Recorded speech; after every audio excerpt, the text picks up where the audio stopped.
There is, in fact, a 3080 12 gigabyte, not just the 3080, which is 10 gigabyte. And as I flip back and forth on these product pages on Tech PowerUp's GPU database, I'd like you to notice some things. It's not just the gigabyte number that changes.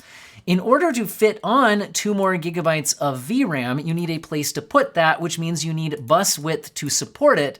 So the bus width goes up from 320 to 384 on the RTX 3080 12 gigabyte.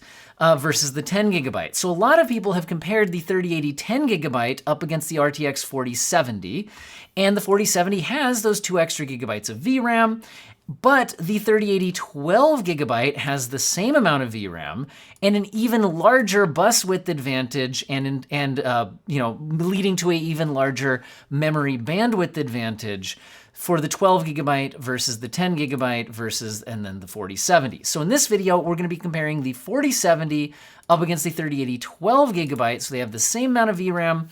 We'll see how the performance differs, and I'll talk in the end some final thoughts on the current pricing, all of that. The model I'm doing in the video, I have the 4070 Founders Edition, and this is the 3080 12 gigabyte. That is the Gigabyte Eagle, so one of the lower end cooler models, all of that. Anyway, let's hop into the benchmarks and I'll give you some final thoughts at the end. Let's start right away by showing off some of the differences between the 3000 series and the 4000 series. NVIDIA's main new selling point with the 4000 series is frame generation. So here we're looking at Cyberpunk 2077, which is one of the games that support it. This is the 1440p RT Ultra preset. This is not the path tracing overdrive mode, but the RT Ultra that's been out since the game launched. And then we can see DLSS quality compared, which both of them can run. This is where you render the game at a lower resolution and upscale to a 1440p-like image. The 3080 12 gigabytes coming out about 6% ahead, and they're both averaging over 60 frames per second. I've noticed that when you do get at least a baseline of 60 frames per second or so, I feel like frame generation is pretty usable without too many image quality artifacts and without too much input latency, although you can look at the latency down at the bottom of the screen. It definitely does have an increased latency using frame generation, but it does boost it to 100 frames per second of smoothness. Remember, it won't feel like 100 native frames per second, but it will look like 100 frames per second and feel pretty smooth. It's a neat feature in the games that support it if you can get a high enough base frame rate, although some games look better than others when using it. I have other videos specifically on frame generation if you want to know more of my full thoughts on that. Now, if we turn off all of the DLSS techniques, we're now looking at 1440p RT Ultra. So this is the same preset, but no DLSS. We now see that the 3080 12 gigabyte has increased its lead to about 8%, so still pretty similar performance, but a bit bigger of an advantage than what we saw with DLSS enabled. And neither GPU is getting an amazing frame rate here, with the 3080 often around 40 frames per second and the 4070 in the upper 30s. I don't think this is how anybody would actually want to play the game. So both of these GPUs have good ray tracing performance, but in the most demanding ray tracing titles, you would definitely want to be relying on DLSS, even at 1440p, in order to get a frame rates that you'd be happier with. So you'd want to be thinking about whether that trade-off was worthwhile.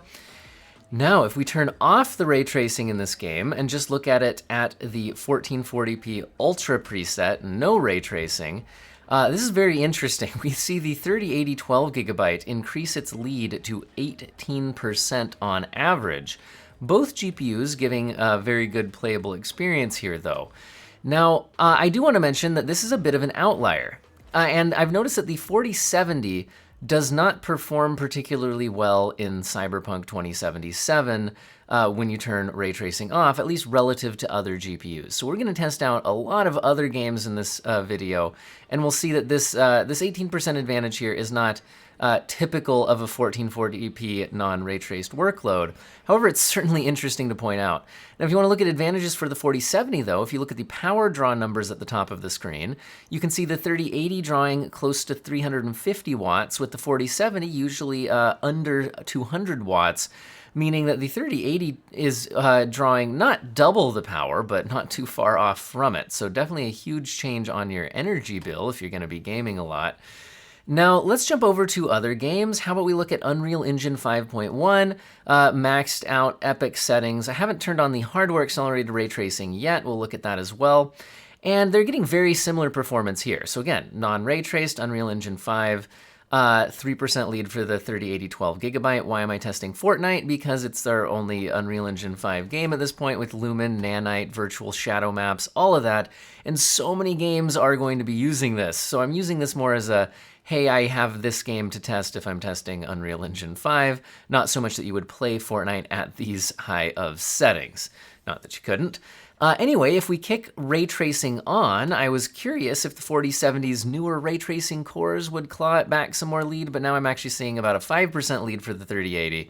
Now, there can be minor variance between the runs here. Some people are like, how do you get Fortnite to come out exactly the same like this, all the movements, all that?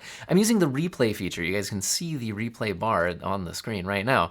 You can replay games in the engine with these features. Anyway, both GPUs are getting about 60 frames per second. I've noticed that sometimes the skybox and the sunlight positions can be a little bit different between runs. That's what I mean. But they're both averaging around 60 FPS with the 4070 actually a little bit below. So 1440p maxed out Unreal Engine 5. Looks like we're good for around 60 FPS, but I'd be surprised if Fortnite ends up being the most demanding Unreal Engine 5 game. Now, if we reduce the settings down to the high preset, we still have Nanite on, there's still Lumen just at high, there's still virtual shadow maps just at high, a lot of other settings turned down to high. We can see the game still looks quite good, and they're averaging around 100 FPS now. And some of the gap has closed, with 3080 12GB only leading by 1% here. They're basically delivering exactly the same performance. And why is that? Why does it vary based on the settings? Well, there's a lot of reasons, but I think one of them could be the memory bus on the 4070 being lower, because look what happens when we turn up to 4K epic settings. First of all, neither GPU is doing amazingly well, with the 4070 kind of in the mid 30 FPS range and the 3080 just a few FPS higher in the upper 30s, but that does mean that the 3080 has a 12% lead here. I think that that's due to the 3080 having a larger memory bus.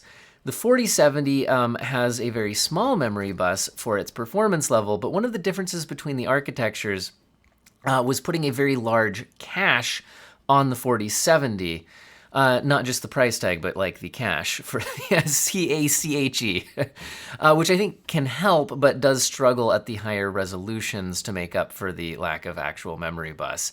We're seeing that again here. I thought at 4K, what if we turned on DLSS quality, but we also tried to completely max things out? The ray tracing in this game is not super demanding, so I kicked that on. So this is 4K epic with RT on and DLSS quality. It didn't get either GPU up to 60 frames per second, and the 3080 12GB has an 11% lead here. So even with DLSS reducing the internal resolution down to 1440p and then upscaling, still the 4070 not quite catching up here, and again, neither GPU at 60 FPS. So looks like as 4K GPUs in Unreal Engine 5, you're gonna need to do more than just kick on DLSS quality. But what if we went down to 1080p? Well, this is the epic settings with RT on, so I just maxed out 1080p. And with these settings, the GPUs came out completely tied. Maybe a slightly better 1% lows on the 3080 12GB. It's pretty close there as well. But in general, the GPU is performing extremely similarly. But again, compared to the 4K results, this is a better result for the 4070. And that's where I think the memory bus is affecting things. Is the lower the resolution you're at, I think the easier time the cache has of making up for the reduced memory bus. Anyway, let's move on to some other games. How about Plague Tale Requiem at 1440p Ultra? Once again, here we're seeing the 3080 12GB with a 10% lead. Again, you can look at those power draw figures. 4070 looks good there, but in raw performance, definitely advantage for the 3080. And this is one of the best looking games I have seen. This is running on a custom in-house engine developed by the developer Asobo Studios. I think it looks great, so I wanted to look at a variety of game engines in this video to get some good idea of the relative performance in a variety of situations. Plague Tale Requiem at 4K Ultra, the 3080, once again, moving up to 4K resolution increases its advantage. This is a 13% lead now here for the for the last gen GPU. Now, this is a game that is designed for the current gen consoles. This is PS5, Xbox Series X, and S without any of the PS4 or Xbox One support. So this, again, is a good look at kind of those more demanding games can look like. And if we go down to 1080p Ultra, we're seeing the 3080 12GB now winning by 7%. So it's leading at all three resolutions tested, and as expected, its advantage scales more the further you push the rendering resolution. Both GPUs getting a pretty high frame rate here at 1080p, but they were struggling a lot more at the 4K resolution. Now this game does support frame generation, so at the higher resolutions, you might have wanted to enable that on the 4070. Now let's jump to another recent graphically demanding title, this one a PS5 exclusive on consoles and then ported to PC. We see 1440p Ultra Last of Us Part 1, 4% advantage for the 3080 12GB in this scene. And you can see that both GPUs are getting good frame rate in the mid to upper 70s. And you can also see that the VRAM is using a good 10 gigabytes out of the 12 available. So definitely a VRAM hungry game.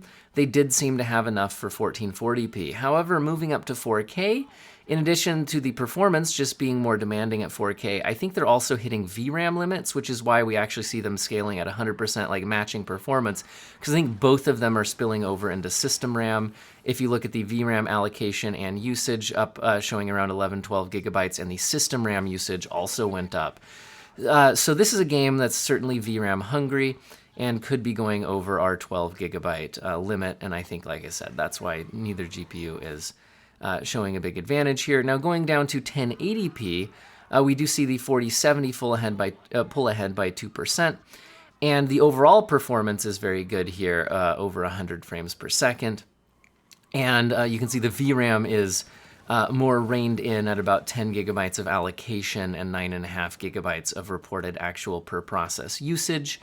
That's the green memory line stat. If you look at it, the first number is the allocation, the second number is the per process usage, if you're following along on the top of the screen. Let's look at another recent game. By the way, Last of Us was again a custom engine by the developer, and here we're looking at Resident Evil 4 Remake at 1440p max preset, which does include the ray traced reflections. This is the RE engine from this developer. And this engine is VRAM hungry, but if you have enough, the performance is pretty good. We can see they're both getting around 100 frames per second, slight lead for the 3080 12GB by about 2% there. Now, jumping up to 4K max preset, we're now seeing a 12% lead for the 3080 12GB. So once again, moving up to the higher resolution, having, I think, the smaller memory bus is hurting the 4070 a little bit here, although the overall performance on both is pretty good. A little over 60 FPS for the 3080, a little under 60 FPS for the 4070. So it's not like they're getting terrible performance. And if you drop down to 1080p, the performance once again is now tied. So again, seeing the expected resolution scaling results based on I think the memory bus here, again, they both have 12 gigabytes of VRAM, but the 3080 has the wider memory bus to feed it. So both of them getting over 120 FPS average here, looking good performance at 1080p. And let's move on to another game and another engine. This is Forspoken, which is another PS5 exclusive that got ported to PC and is also very memory hungry. If you look at the memory usage here at 1440p, this is the ultra high preset, which is the maximum preset, which does include some ray tracing. We see the 3080 12GB basically tied. We're up by about 1%. About 10 gigabytes of VRAM allocated and almost 10 gigabytes actually reported used. And if we jump up to 4K ultra high preset, including RT, so again, still maxed out, the 3080 12GB now climbs to a 5% lead at the 4K resolution. And the VRAM, again, is getting hit pretty hard here. It's possible we're even spilling over a little bit into system RAM if you look at the system RAM numbers compared to our lower resolution test. And if we drop down to 1080p, the VRAM comes a little more under control. The system RAM usage reported goes down a bit.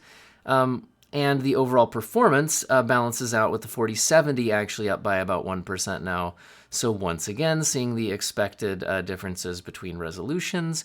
And this is a custom engine from this developer. But let's move on to Call of Duty Modern Warfare 2. While the other games I've been testing at their maximum presets, this game is a competitive online game, so I turned down to the balanced preset. And this is one of our first wins we've seen for the 4070 at 1440p.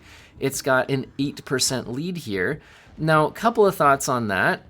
One is that I think this game might like cache on the GPU, C-A-C-H-E cache, because this game also likes AMD GPUs with their Infinity cache. So it's possible that this change in architecture is helping out. Moving to 4K balance, we're actually seeing the 4070 still ahead by only 1% now, so it's basically a tie. But again, this engine does seem to prefer the architecture on the 4070. Also, it's possible that being down at the reduced graphics settings also reduces the need on the memory bus as well. Moving down to 1080p, we actually see the 4070 scale up to a 12% lead over the 3080 12 gigabytes. So something to think about if you spend a lot of time playing Call of Duty. I know there's a lot of competitive gamers out there who just have one particular game they focus on. Now let's move over to an Unreal Engine 4 game. This is Returnal. This is another game that was a PS5 exclusive on consoles, but does have a PC port. This is 1440p epic settings. The game does have some ray tracing features that I just don't have turned on here. And here we're seeing the 3080 12 gigabyte back to the lead with a 6% advantage at 1440p. And moving up to 4K resolution, again at the epic preset, we're now seeing the 3080 12 gigabyte up to a 12% lead. Now, both GPUs doing well here. This one where the 3080 12 gigabyte is a little over 60 FPS, and the 4070 is more like down in the mid 50s, around 56, 57 FPS. And moving down to 1080p is not enough for the 4070 to get in a lead, but its loss drops to a 4% advantage for the 3080 12 gigabyte. And both GPUs performing really well here at the 1080p epic settings. 132 FPS versus 127, 28 FPS, something like that. And let's move on to one other Unreal Engine 4 game with the Callisto Protocol. 1440p ultra settings, we're seeing a 3% lead for the 3080 12 gigabytes. And this is a game that is very demanding on modern hardware. While it did have, it wasn't exclusive to the newer console generations, it certainly does, at its ultra settings, push Unreal Engine 4 to some very good-looking visuals, but also can be very demanding on the performance, especially on the 1% lows. You can see this benchmark run, not so much in this section of the benchmark, but in that earlier section, the 1% lows go all over the place, so that's no good. But the average FPS was up in the 90s here for both GPUs. At 4K Ultra, during this hallway scene, performance certainly tanks. This is where we see the really bad 1% lows and the spikes on the frame time graph and all that. We're seeing a 9% overall lead for the 3080 12 gigabyte. Again, expected that moving up to 4K resolution increased the advantage for the 3080. And both GPUs playable here, although you might want to turn down settings a bit or upscale on both of them. This game only features FSR 2 upscaling. It doesn't have DLSS, but you could, again, turn down graphic settings a little bit. This game also does feature some ray tracing, but we don't have it enabled on the as part of the Ultra preset. Now, going down to 1080p Ultra, both GPUs are getting much better performance. Even through this corridor of doom, although the 1% lows are still pretty spiky through this area, but I see that, like I said, on all GPUs that I test. The drop down to 1080p resolution has the expected result of reducing the lead of the 3080 down to about 2%. So overall, we've seen some very consistent and expected behavior with only a few games as outliers, with the 3080 matching the performance of the 4070 at lower resolutions and beating it at higher. Let's get some final thoughts at the end. So if I wanted to buy an RTX 4070 right now, they're selling brand new for $600, although today there happens to be a discount on the MSI Ventus 3X model. which I've heard has some potential issues with this particular design, although, hey, look, it is actually in stock. A little bit below its $600 MSRP. But for the most part, they've been sitting in stock at $600. A lot of people haven't been super excited about that price point.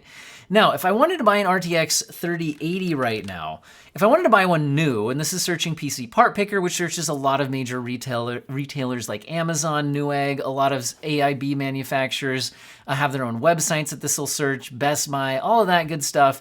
The 3080 looks like it's costing $950 or more, but what that really means is that most of the supply has sold out, and the ones that are still listed just haven't adjusted their pricing since the crypto mining phase, and they should, and they're obviously, well, I hope, never selling at these prices.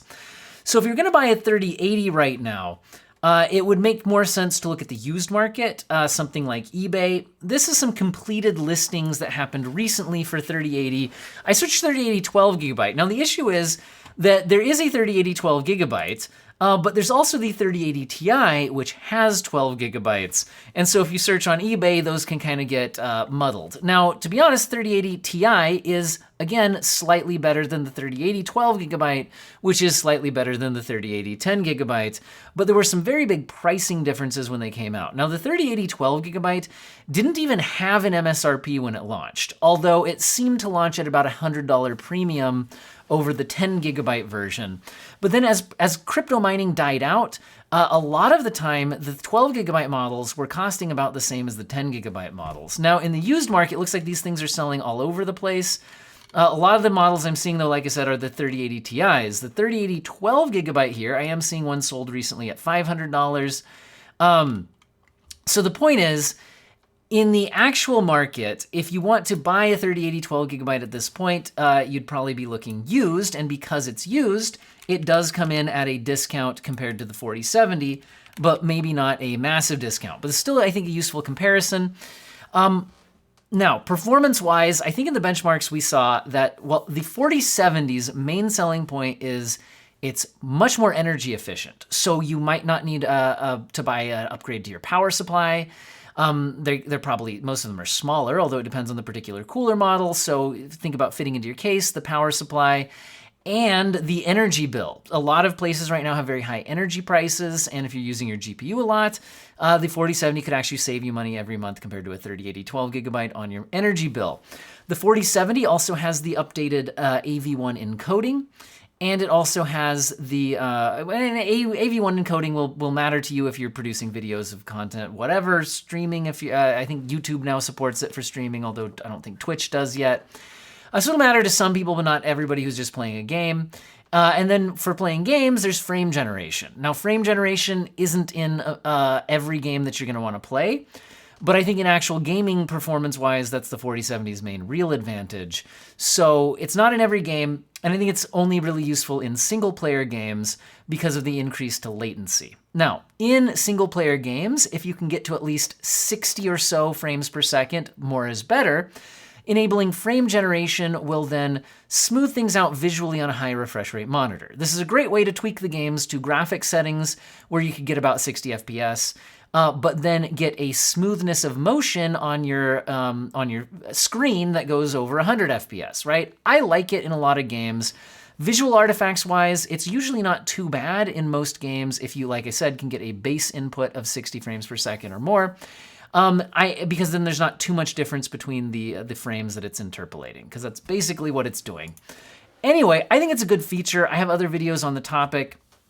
But the point is that's the 4070's main advantage, because in general, in terms of actual performance, it looks like the 192-bit bus versus the 384-bit bus, and then leading to big differences in actual bandwidth, because the memory bandwidth of the 3080 12 gigabyte is over 900 gigabytes per second, whereas the 4070 calculates out as 504 gigabytes per second. So a little more than half, but not by much. And we saw in the 4K results that definitely meant that at higher resolutions, where you want more of that memory bandwidth, the 3080 12 gigabytes lead was increasing. So a lot of times at 1080p, these GPUs had about the same performance. At 1440p, the 3080 12 gigabyte was usually a little bit ahead, and at 4K, it was more noticeably ahead. Overall, though, they have very similar performance. So, you know, as far as which one you would prefer, I mean, like I said, if you're buying new right now, that's really going to come down to, well, new versus used, all of that. So I do think the 3080 12GB, if you're not scared off by its energy inefficiency and its lack of DLSS 3 frame generation, if you can get it for a much lower price than the 4070, certainly might be worth considering that. And again, they have the same amount of VRAM, all of that. In general, my thoughts of the 4070 not outperforming the 3080 12GB, unless you're using frame generation, that's not a good look for the 4070. I would honestly like for a new generation's 60 class to perform as well as the previous generation's 80 class, but you know, and here we're getting the 70 class not quite outperforming the 80 class, although again, this is the 12GB model. Overall, I just thought this was an interesting comparison video to make. I'm not sure how many people are going to be deciding between these particular GPUs, but I thought it's interesting in that it's the 12GB version, you know, of the predecessor in the 80 class. What do you guys think about all this in the comment section? And don't forget, there's a lot of other GPUs to consider other than just these two. On the overall market, if you're looking at the $600 price point, the 6950 XT from AMD is usually around the $600 mark. It looks like today, if I wanted to buy one, it's $630.